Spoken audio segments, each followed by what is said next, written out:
Magandang hapon po mga ka-idol, magandang gabi, magandang tanghali kung saan man kayo nasulok ng mundo. Ngayong araw nito ay dalawang ibas po ang nagitgitan dito po sa Marikina Concepcion, tapat po ng simbahan po ng Immaculate mga ka-idol. Ayan po, dala sila yan po yung simbahan po ng Immaculate po, yun o. Yan, ito sila, dalawa sila nagitgitan.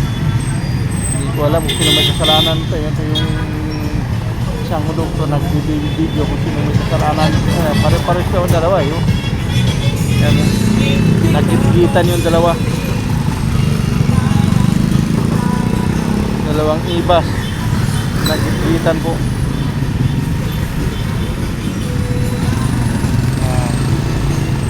Po makailo. Pero iba-iba yung biyaheng isa. Biyaheng Araneta, Cubao. Ang isa rin biyahe rin ng Cubao, pero galing to sa Rodriguez yung isang bike, isang ibas mga kaidol ito. Ito galing sa Rodriguez to Cubao. Yan naman siguro yung mga galing yan mga Montalban din pala mga kaidol. Montalban din, pare-pare pa ng dalawang ibas na to mga kaidol.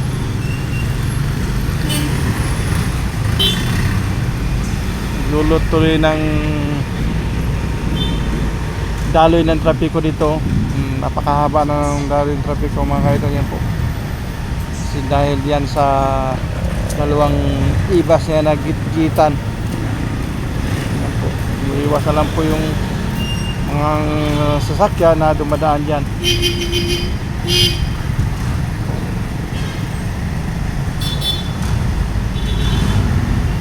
Kaya sa mga motorista, kaunting ingat-ingat lang po mga kaidol. Ingat-ingat lang.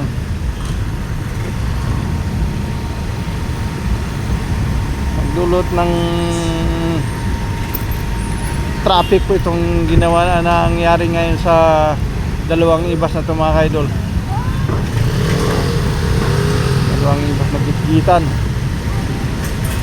Palagi ko ang may mali dito, itong banda sa kabila, kung saka kuha na siya umiwas siya sa kuha